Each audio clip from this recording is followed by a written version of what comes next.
Yeah, if you would, of course, you guys ended up going up about 4 minutes left. The run that Florida went on, a lot of their points came off of offensive rebound, second chance. Yes. I guess kind of how frustrating was that not only they were able to kind of come back, a lot of their points were from that second chance.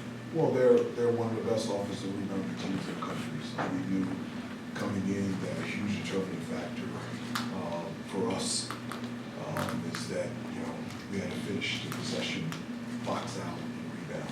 They go consistently to the offensive glass. They've got length, persistence in terms of getting second chance points. And you're right, we're up about 4 minutes ago, and down the stretch they got 4 offensive rebounds for 7 points. And so that was the game. Front row coach. Another slow start tonight.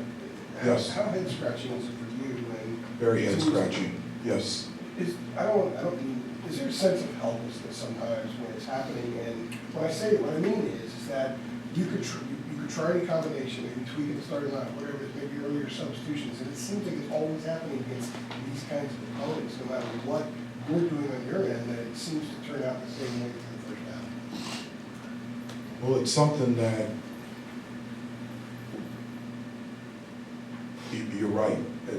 I can't explain. To play with that type of energy and effort in the second half and not have that consistently in the first half or for an entire game is something that's been the consistent theme for us this year. Is playing the way that we want to play for one half. And it's just, and I think I've told you guys this before, it's not sustainable. It's just not. You may be able to get away with it,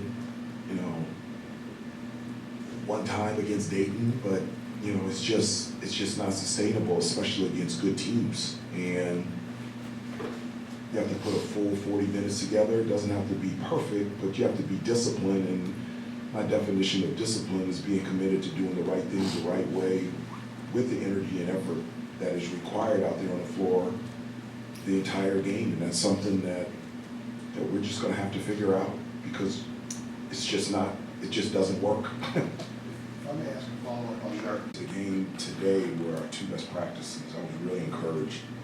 I felt like after our game on Saturday and then the practices following that we really took steps forward and really wanted to be. And I was really excited about this game and seeing the game on this past Saturday and the practices that we had to translate there out there on the floor. In the first half, it just didn't. The second half, it did, but the first half, it didn't. Hurbert. Yeah, Huber, not to belabor the point, but what did you say at halftime to get them to that level of energy and enthusiasm and toughness that you talked about? Is it the same halftime speech that's getting them to get to that point? Or? Pretty much. But that speech that's just how I communicate and talk. It's not just at halftime. That's the way that I communicate with them in practice, before the game, and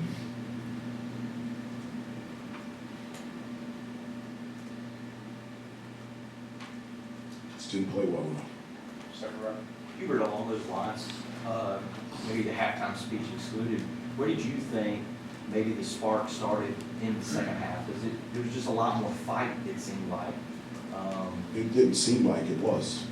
Where did you think that started for you guys? Like, what got it sparked?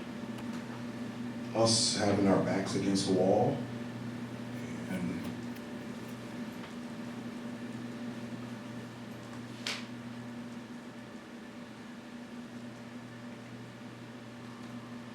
your backs are always against the wall. That's how you have to play. That's how you have to prepare. Just always have to. Preparation, you always have to be that way. And once this team gets there, then it's going to be fun to watch.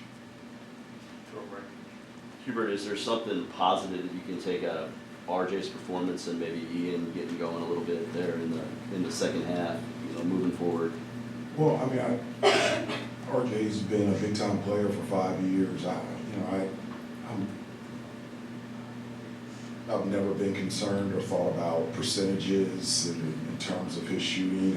My focus is the growth and the potential of this team. And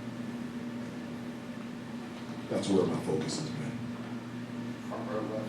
Hubert, I know there were nights where shots go in, shots don't go in. Obviously, 5 of 28 from 3 today, and Florida kind of had their rhythm from outside. I think how much of a factor do you think the 3-point difference made just with the game? No, I mean, yes, we said 5 for 28. Yeah, that would be great if we shot a better percentage, but we were up by 4 with 4 minutes to go. I mean, it's all about the little details that make big things happen, box outs, rebounding, making free throws, execution on the offensive end. That's what it comes down to. And so there'll be games when we're shooting the ball extremely well from 3. We didn't do it tonight, but that wasn't the factor in which led us to losing the game. There were a number of things, but we just didn't rebound the basketball, especially down the stretch. Front row. I saw Elliot Cahill in tears as he was leaving the court. Did he say to him after a tough stretch at the end and after having all that emotion? Well, I mean, there are a lot of emotions. I don't say very much to him after the game because of that. There's so many emotions going on. I think in those times, I think it's really important to take a step back and just be able to think and let those emotions sit in, and then being able to communicate. I mean, I learned that from Coach Smith. He just, after a game, he just never said anything, win or lose, and I rarely say very much after a game because I want to collect my thoughts as well. And I want to make sure that my communication is straightforward and direct. And so it doesn't surprise me. Elliot loves to win and wanted to win this game, and it doesn't surprise me that he was an emotional, and wouldn't surprise me if the rest of the guys in the locker room were emotional as well. Front row to the right. Peter, you touched on it there, 4 minutes to go. Hands, you got your team where you want it. How do you keep these guys up and keep them level as you take another tough loss, get them to move forward? Yeah, I mean, that's life. I mean, you have a choice, but you really don't have a choice. You can stay down, you can point fingers, you can whine and complain, you can make excuses, or you get your tail back up and step forward and start swinging again. So, I mean, there's just no choice in that. You're gonna get knocked down in life. Not everything's gonna go your way.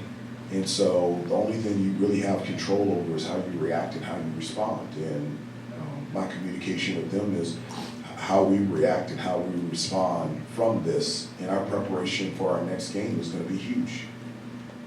Last question, second row to our right. Steve? Oh, no. No? That was good, yeah. Okay, last question there. Peter, you mentioned the need to have a preparation on your back against the ball at all times for this team. I guess what steps do you need to see from the team to kind of get to that level without this getting another tough test that you know essentially later in the week? No, I mean, that's a great question.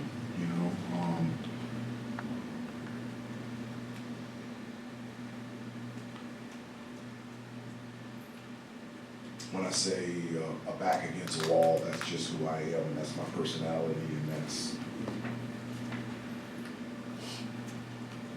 so.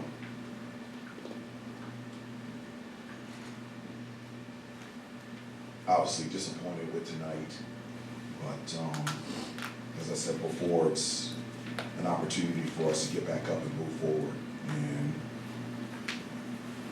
we're going to do that. Let's go. Yeah, thank you.